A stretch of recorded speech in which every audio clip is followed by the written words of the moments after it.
South Vietnam, focal point of the West's fight against communism in Southeast Asia. For nearly a decade, Premier Ngo Dinh Diem ruled his small nation of 15 million without open opposition. But in mid-1963, protests began mounting against his regime. His powerful brother, Ngo Dinh Nhu, who headed the feared secret police, influenced Diem in decisions that alienated both the Vietnamese and the West.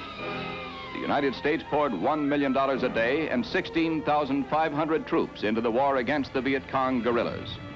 As the year wore on, the U.S. concluded Diem put the war effort second to his drive for personal power. The effort to drive out the communists seemed in jeopardy.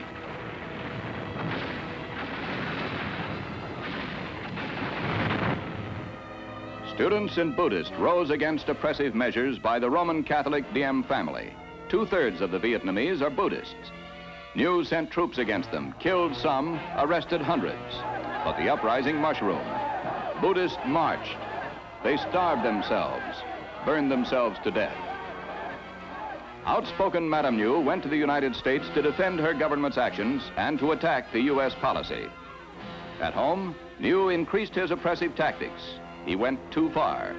The Vietnam military took advantage of the climate of hatred against Diem and Nhu and of American despair of the situation.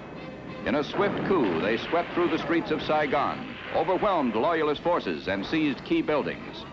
Diem and Nhu refused an offer of safe conduct out of the country and fled. Both men were killed. Officials at the shell-pocked palace surrendered 18 hours after the revolt began.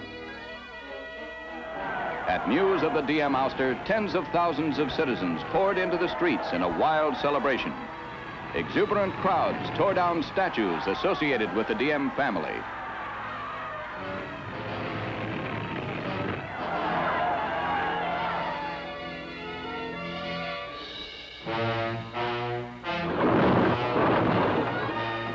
The new leaders, General Duong Van Minh and Premier G.G.Toh, won immediate support from the people and recognition from the West.